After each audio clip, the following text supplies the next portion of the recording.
The richest man in the room did not raise his voice when he erased her. Clayton Whitmore only lifted 2 fingers, the way men like him summoned waiters, cars, lawyers, and silence, and the entire ballroom seemed to bend toward his gesture. Above him, the crystal chandeliers of the Whitmore Grand scattered gold light across 200 guests in tuxedos and evening gowns, across white roses floating in glass bowls, across silver forks no one had touched because the cameras were still rolling. It was the annual Whitmore Foundation Dinner, a $2 million charity event built on soft piano music, polished smiles, and speeches about compassion delivered by people who had never once had to count quarters at a laundromat. Naomi Brooks stood near the service line in a pressed black uniform, a tray balanced against her palm, her name tag catching the light for half a second before disappearing again against the dark cloth. She had been on her feet for 9 hours, moving through the ballroom like a shadow that refilled water glasses, cleared plates, remembered allergies, and apologized for things she did not cause. No one had noticed that her left shoe was beginning to split at the sole. No one had noticed that she had skipped dinner. No one had noticed the older woman in the rear hallway, just beyond the velvet curtain, coughing into a napkin while security argued quietly about whether she belonged there. But Naomi noticed. She always noticed the people everyone else trained themselves not to see. The woman was small, white-haired, dressed in a pale coat that looked expensive but damp at the shoulders, as if she had come through the side entrance from the rain and gotten lost in the wrong part of wealth. Her hand trembled against the wall. Her breathing came shallow and uneven. Naomi set her tray down and stepped toward the VIP table, where Clayton Whitmore sat with investors, senators, and donors who laughed before his jokes were finished. "Sir," Naomi said softly, careful to keep her voice respectful, "there is an elderly guest near the back hall who may need medical help." Clayton did not turn around. His smile stayed fixed for the camera across the room. "We have staff for that," he said. Naomi swallowed. "I am staffed, sir. She needs help now." That was when the table went quiet, not because they cared about the woman behind the curtain, but because a waitress had interrupted the most powerful man in the hotel he owned. Clayton finally looked at Naomi. He was a white man in his mid-50s, silver at the temples, expensive calm in his eyes, the kind of calm that made cruelty sound like policy.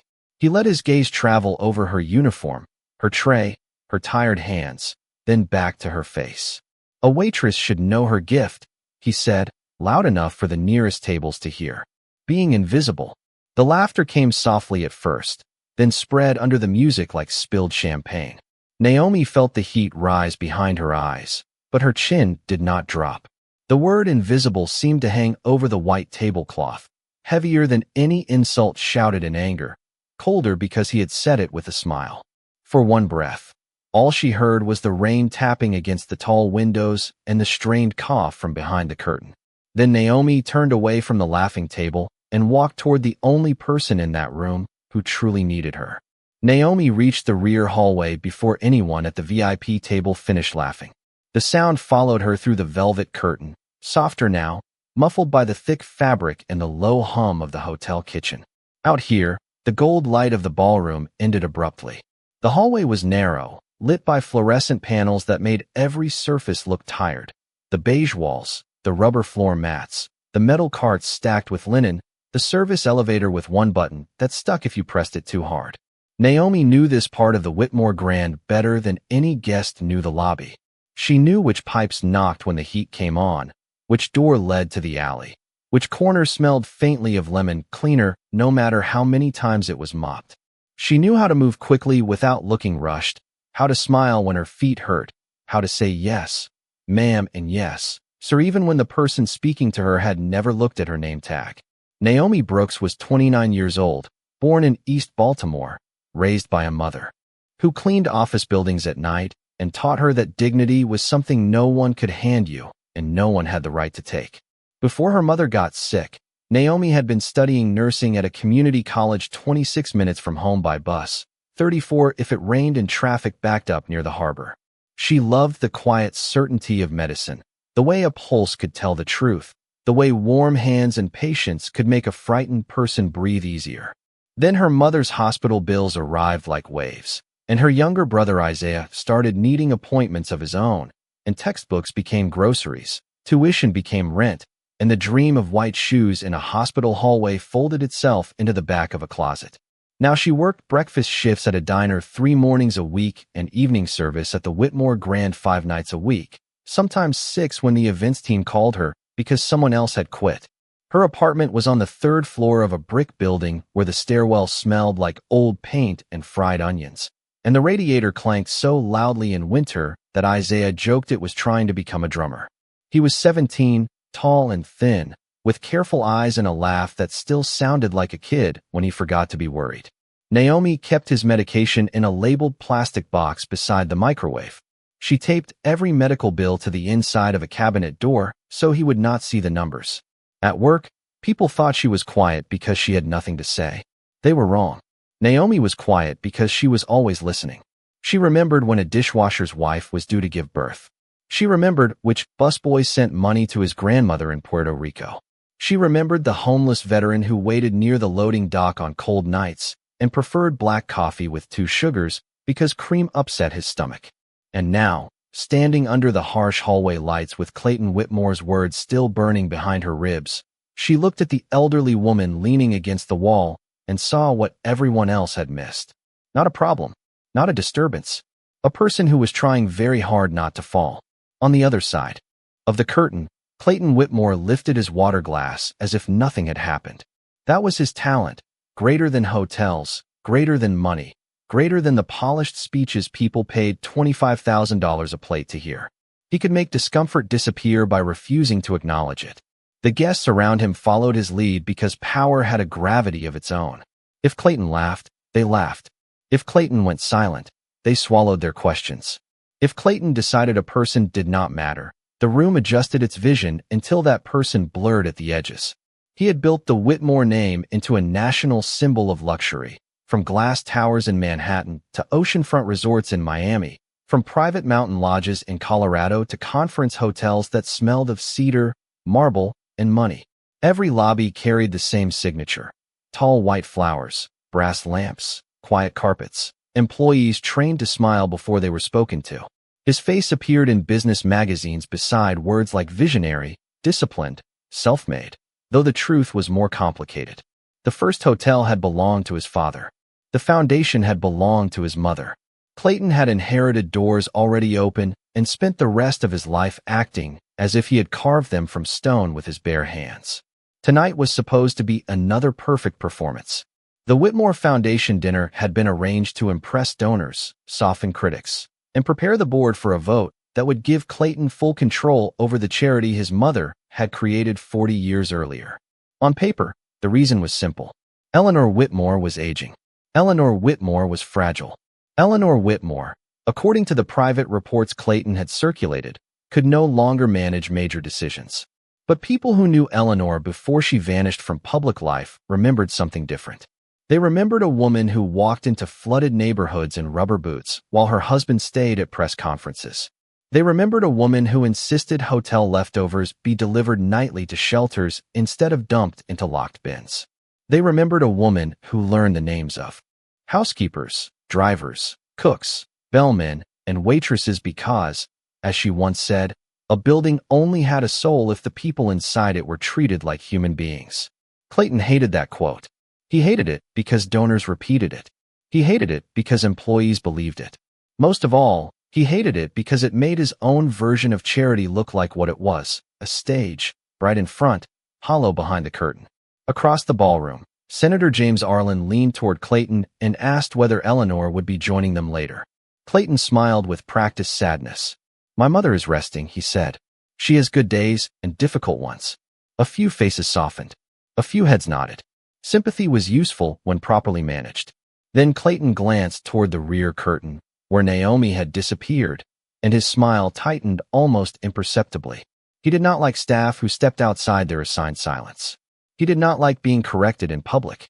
And he especially did not like the small, unsettling fact that the young black waitress had looked past his money, past his table, past his command of the room, and seen an emergency he had chosen to ignore.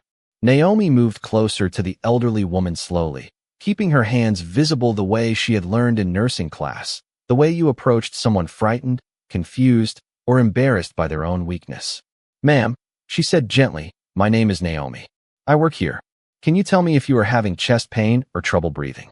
The woman tried to answer, but only a thin breath came out. Her eyes were pale blue, wet with panic, and there was a grayness around her mouth that made Naomi's training wake up inside her like a bell. Not a full alarm. Not yet, but close. Naomi touched the woman's wrist with 2 fingers.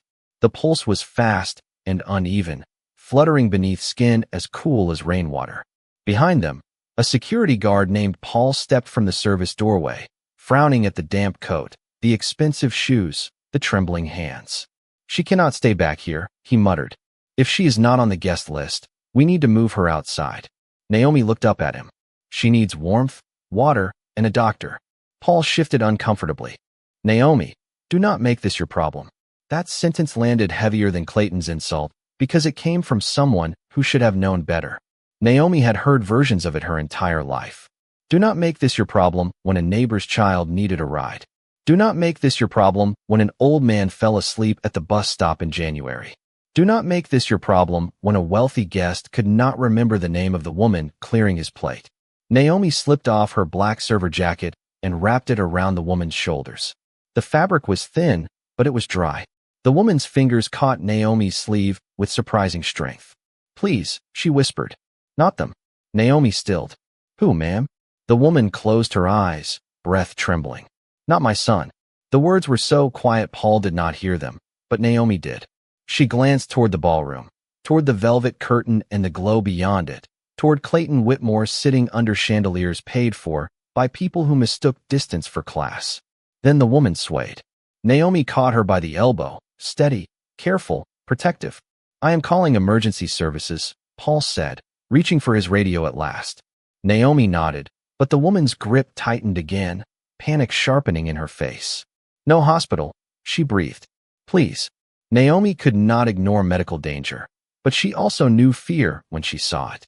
She guided the woman to a chair beside the linen cart, brought a paper cup of water, and asked simple questions. Name, age, medication, address. The answers came broken and scattered. Eleanor, 78. A heart prescription in the left pocket. No phone. No one safe. The ballroom music swelled through the wall, bright and careless.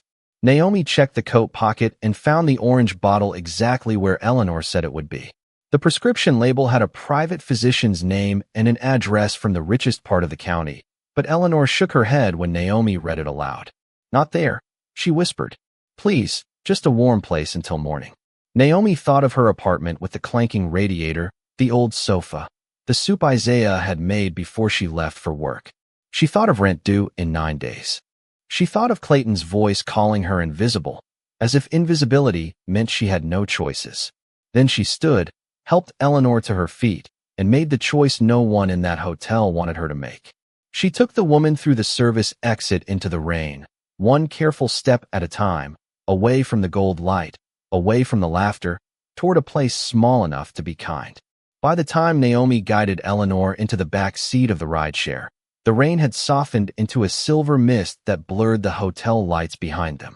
The driver looked once in the mirror, saw Naomi's uniform, Eleanor's pale face, and the damp black jacket around the old woman's shoulders, but he did not ask questions. Some people in Baltimore understood quiet emergencies. Naomi kept one hand near Eleanor's wrist, counting the uneven rhythm of her pulse while the car moved through wet streets lined with closed storefronts, dark row houses, and traffic signals glowing red against the pavement. Eleanor drifted in and out of awareness, murmuring names Naomi did not recognize, then opening her eyes suddenly, as if afraid she had been found. "You are safe for tonight," Naomi whispered, though she was not completely sure it was true. At her apartment, Isaiah opened the door before Naomi could knock twice. His eyes widened at the sight of the elderly woman leaning against his sister. He asked no questions until Eleanor was settled on the sofa beneath 2 blankets, and the radiator was clanking like an old engine in the corner. Naomi warmed chicken soup on the stove, checked the prescription bottle again, and called a retired clinic nurse from her old community college program, a woman named Mrs. Alvarez who still answered her phone after midnight. By 1:30 in the morning, Eleanor's breathing had steadied. By 2, Isaiah had fallen asleep in the armchair with his hoodie pulled over his hands. By 3, Naomi sat at the kitchen table in her damp work pants, filling out notes on a piece of mail because old habits from nursing school still lived in her fingers. Temperature, pulse, medication time, confusion level, possible exposure to cold. Across town, the Whitmore Grand glittered long after. The last donor left, but the mood behind its marble walls had changed. At 4:12 in the morning, Clayton Whitmore's private assistant received a call from the family residence. Eleanor's suite was empty. Her caregiver believed she had gone to sleep before 8. The side garden door had been unlocked. Clayton arrived at the mansion 20 minutes later in the same tuxedo, bow tie loosened, face drained of color beneath the porch lights. For the first time that night, he did not look untouchable. Then hotel security sent the footage. A loading dock camera, grainy from rain. Naomi Brooks, the black waitress from the ballroom, helping Eleanor through the service exit. Clayton watched it once. Then again. His fear turned quickly into something colder because anger was easier for him to manage than guilt. "Find her," he said. Now. By sunrise, Naomi's phone was flashing with missed calls from the hotel, her manager, and a number she did not recognize. A text message appeared from Human Resources, formal and bloodless, stating that her employment was suspended pending investigation into unauthorized removal of a guest from hotel property. Then another message came from her manager, shorter and sharper. "You need to return Mrs. Whitmore immediately before this becomes a police matter." Naomi stared at the screen while Dawn pressed pale blue light against the kitchen window. On the sofa, Eleanor stirred and whispered, "Do not let him take the foundation." Naomi slowly looked from the old woman to the phone in her hand. Outside, the first engine stopped at the curb below her building. Naomi did not move at first. The engine below her window settled into a low hum, steady and expensive, different from the delivery vans and city buses that usually shook the street awake. Her apartment was still half dark, caught in that thin hour before sunrise when the world looked unfinished, all gray edges and quiet pipes. The radiator clicked twice, then hissed. A drop of water slid from the sleeve of her server jacket hanging over the kitchen chair and fell onto the linoleum. Isaiah opened his eyes in the armchair, confused, his face soft with sleep until he saw the phone in Naomi's hand and the worry in her shoulders. "Is that them?" he asked. Naomi did not answer right away. She crossed to the window and lifted the corner of the curtain with 2 fingers. A black sedan sat at the curb below, its windshield reflecting the pale sky. No flashing lights. No siren. Just a car too polished for their block, too still for that early hour. Then another set of headlights turned onto the street. Naomi let the curtain fall. Her heart beat hard, but her hands stayed calm. She had learned that from her mother, who could receive a final notice in the mail, fold it neatly, and still ask whether anyone wanted cornbread. Fear could enter the room, but it did not have to take the chair. Eleanor shifted on the sofa, one hand gripping the blanket at her chest. Naomi went to her side and checked her breathing again. Better than before. Warmer. More present. The old woman's eyes opened, and for a moment they were clear enough to hold the entire night. "How many?" Eleanor whispered. Naomi glanced toward the window without looking out. "I am not sure." Eleanor's mouth trembled with something that was not quite fear and not quite relief. He finally understands something is at stake. Isaiah sat forward, his elbows on his knees. "Miss Eleanor, are we in trouble?" The question floated in the little apartment, touching every humble thing inside it. The chipped mug by the sink, the stack of folded uniforms, the plastic pill organizer beside the microwave, the unpaid bills hidden behind a cabinet door, the family photo of Naomi, Isaiah, and their mother at Inner Harbor back when sickness had not yet rearranged their lives. Eleanor looked at Isaiah, and her expression softened. "No, sweetheart," she said. "You are in the middle of a truth that should have been told years ago." Outside, another car door closed. Then another. The sounds were quiet, but in that silence they felt enormous. Naomi walked to the kitchen and turned off the burner under the soup, though it was barely warm. She did it because her hands needed a task. She rinsed a spoon. She wiped the counter. She folded the damp towel once, then twice. Ordinary motions against an extraordinary morning. Isaiah stood and moved. Beside her. "You helped her," he said, his voice low. "That is all you did." Naomi looked at her brother, at the tired determination in his young face, and she wanted to promise him that doing the right thing always protected people. But life had taught her to be more honest than that. Sometimes doing the right thing cost you first. Sometimes it took your job, your sleep, your good name, and left you standing in a kitchen before dawn with strangers gathering outside your door. She touched his shoulder. We did not do anything wrong, she said. We did something people with money forgot how to do. Eleanor closed her eyes as if the words reached somewhere deep. A soft gold line of sunrise appeared along the window frame. Then came a knock at the door, not loud, not angry, but formal, careful, and heavy with everything Naomi's small apartment had never been built to hold. Naomi looked at the door as if it had become a line drawn through her life. Everything before it small and familiar, everything after it unknown. Isaiah moved closer to Eleanor, not touching her, just standing near enough to show he would not let fear swallow the room alone. Naomi wiped her hands on a dish towel, folded it over the chair, and walked across the worn carpet.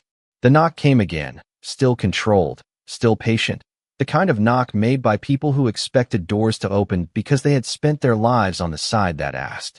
She looked through the peephole. In the hallway stood a woman in a navy overcoat, gray hair cut neatly at her jaw, a medical bag in one hand, and worry carved into her face. Behind her, two men in suits waited near the stairwell, not crowding the door. Naomi unlocked it, but kept the chain in place. Yes? She asked. The woman exhaled like she had been holding her breath for miles. Miss Brooks, my name is Dr. Helen Morris. I am Mrs. Whitmore's physician. I am not here to accuse you. I am here because she asked for me. Naomi studied her eyes. They were tired, but not cold. Eleanor's voice came from the sofa, thin but steady. Let her in, Naomi. She knows. Naomi slid the chain free. Dr. Morris entered first, then stopped at the sight of Eleanor wrapped in thrift. Store blankets on a faded green sofa, alive, warm, and watching them with more clarity than anyone in the Whitmore mansion had allowed her to show for months. The doctor knelt beside her, checked her pulse, listened to her breathing, and closed her eyes for one brief second of relief. You kept her warm, she said quietly. You gave fluids slowly. You did exactly what needed to be done. Naomi did not know why those words almost broke her. Maybe because no one at the hotel had asked what she had done. They had only decided what she must be. Outside, more car doors closed. Footsteps moved up the stairs, careful and heavy. Isaiah went to the window and lifted the curtain wider this time. His mouth fell slightly open. Naomi, he whispered. There are more cars. Naomi crossed beside him. Down on the street, 12 black cars lined the curb from the corner store to the laundromat, their polished roofs catching the first full light of morning. Neighbors stood in bathrobes behind cracked blinds. A delivery driver slowed his van to stare. This was not a police raid. This was not a rescue stage for cameras. These were board members, lawyers, private nurses, foundation officers, and people Naomi had only seen in newspapers, all standing awkwardly on a block where luxury did not know where to put its hands. Then the last car door opened. Clayton Whitmore stepped out. He had changed out of his tuxedo into a dark coat, but the night had not left his face. He looked smaller in daylight, stripped of chandeliers and applause, a wealthy man standing beside a cracked sidewalk while the world he controlled waited for permission from the woman he had dismissed. He climbed the stairs alone. No assistant. No security speaking for him. When he reached the apartment doorway, he saw Naomi first, then Isaiah, then his mother on the sofa with Dr. Morris beside her. Eleanor lifted her chin. Clayton, she said, before he could speak. You will listen in this room, because last night she was the only person who did. Clayton stood in the doorway with one hand still near the frame, as if the apartment itself had stopped him from entering too quickly. In the ballroom, he had owned the air. In Naomi's living room, with its faded curtains, clanking radiator, and soup cooling on the stove, he seemed like a guest who had forgotten how to ask permission. Eleanor watched him from the sofa, her pale hands folded over the blanket, her voice quiet but sharp enough to reach every person in the hall. I remember what you told them, she said. You told the board I could not think clearly. Clayton swallowed. Mother, this is not the place.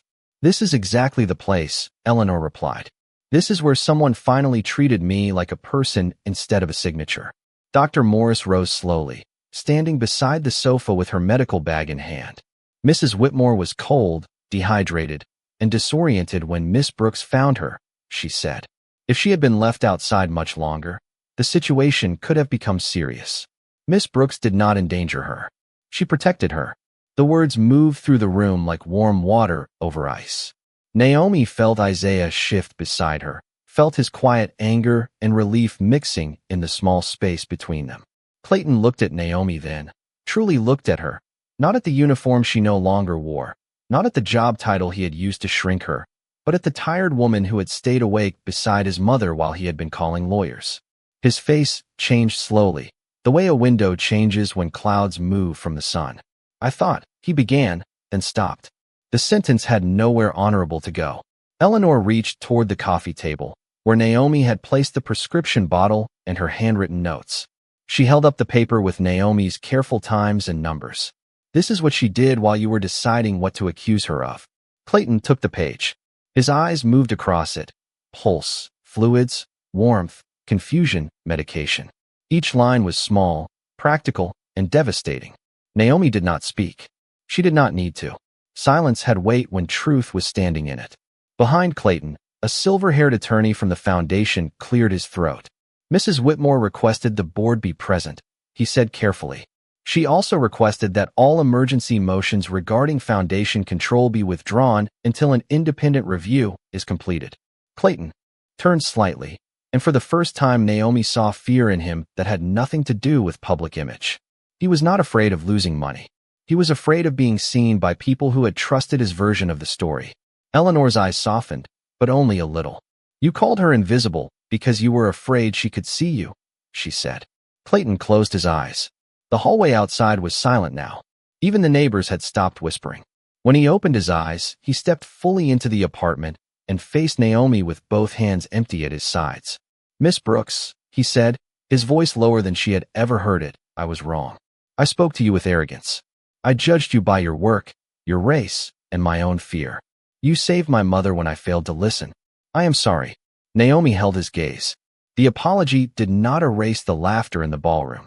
It did not restore the hours of sleep, the suspended job, or the fear Isaiah had carried before sunrise. But it landed in the room honestly, and that mattered. She looked at Eleanor, then at the people gathered behind Clayton, people who had arrived in expensive coats to a building where the elevator had not worked in 3 years. "I do not want to be turned into your good deed," Naomi said. "If you mean this, restore health coverage for the lowest paid workers at every Whitmore hotel. Create an emergency fund for staff who get sick, lose housing, or need care for their families. And never again let a person wearing a name tag become invisible inside a building with your name on it." Clayton looked down at the paper in his hand. Then he nodded once, not like a man making a donation, but like a man accepting a sentence he should have written for himself long ago. 3 months later, the old sign above the side entrance of the Whitmore Grand was gone. For years, it had pointed staff toward a narrow door near the loading dock, the kind guests never saw and executives never used. Now, beneath a clear September morning, a new brass plaque caught the sunlight beside that same entrance. "Invisible No More, Employee Care and Community Kitchen," founded by the Whitmore Foundation and directed by Naomi Brooks. Naomi stood on the sidewalk, with a cardboard box in her arms, watching the letters brighten as the sun lifted over Baltimore. She was not wearing the black server uniform anymore. She wore a simple navy coat, comfortable shoes, and her mother's small gold cross tucked beneath her collar. The building behind her still smelled faintly of polished marble and money, but something in its breathing had changed. Inside, the kitchen that once threw away trays of untouched food now packed warm meals for shelters, night crews, single parents, and families waiting outside hospitals. A room that used to store extra linens had become an emergency office where employees could apply for medical help, rent support, childcare assistance, or a safe ride home after late shifts. Isaiah came through the door carrying a stack of clipboards, taller now somehow, or maybe just standing straighter because he had seen his sister turn a humiliation into a doorway. Dr. Morris was there too, checking Eleanor's blood pressure near a window while Eleanor complained that everyone had started treating her like antique glass. Naomi smiled at that, then looked across the room. Clayton Whitmore stood behind a folding table, not at the front where donors usually waited for photographs, but near the back, filling paper bowls with soup from a steel pot. No camera crew followed him.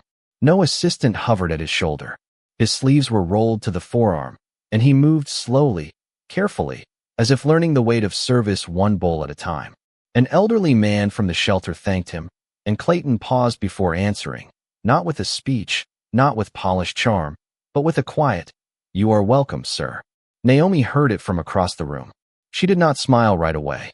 Forgiveness, she had learned, was not the same as pretending something never happened. It was choosing not to let the worst moment have the final word. Eleanor rolled her chair beside Naomi and looked toward her son. "He is trying," she said. Naomi nodded. Trying is where change starts. Outside, the last of the 12 cars that had once crowded Naomi's apartment block was no longer there. No black sedans, no board members in expensive coats, no fearful neighbors behind curtains. Only morning traffic, a city bus sighing at the curb, and workers stepping through the front doors with their names spoken out loud. Naomi walked to the service entrance and opened it wide. Light spilled across the floor, touching the tile, the tables, the hands passing meals from one person to another. For a moment, no one said anything. Bowls moved. Steam rose. Eleanor breathed easily. Isaiah laughed softly near the counter. Clayton lowered his eyes and kept serving. Naomi stood in the doorway, feeling the warmth on her face, and listened to the quiet sound of justice becoming ordinary.